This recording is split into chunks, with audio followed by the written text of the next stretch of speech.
Hello, hello! Meron tayong binili kanina.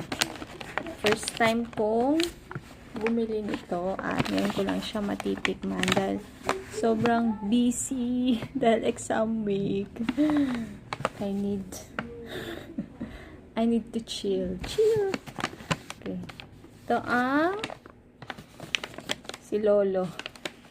Zeus Coffee. Siyempre, binili ko yung pinakamura. Ano lang siya. Coffee lang siya.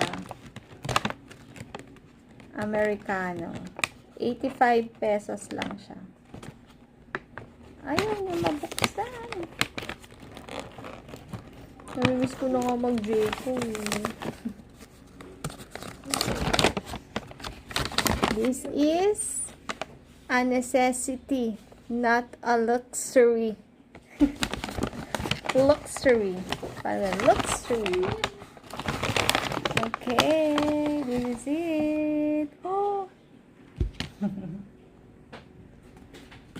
Wala siyang kasamang creamer. May additional pag may creamer. Ang free niya lang is brown sugar.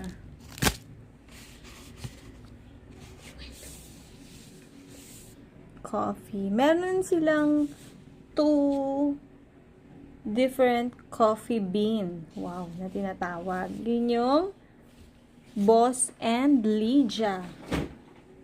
Yung difference nun, yung Boss daw is bold, smoky, and dark chocolate flavored. Yung Lydia naman is smoother, fruitier, and nuttier blend. Kapag daw gusto mo lang ng relaxing coffee, yung Lydia daw. Pero kapag, tama ba ako?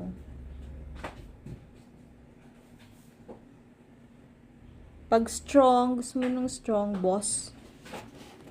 Para kang boss. Pag Lydia, para kang girl.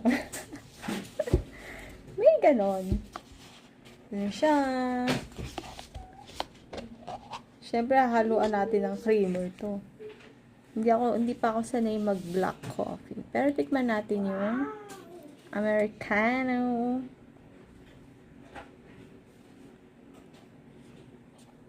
Mapait.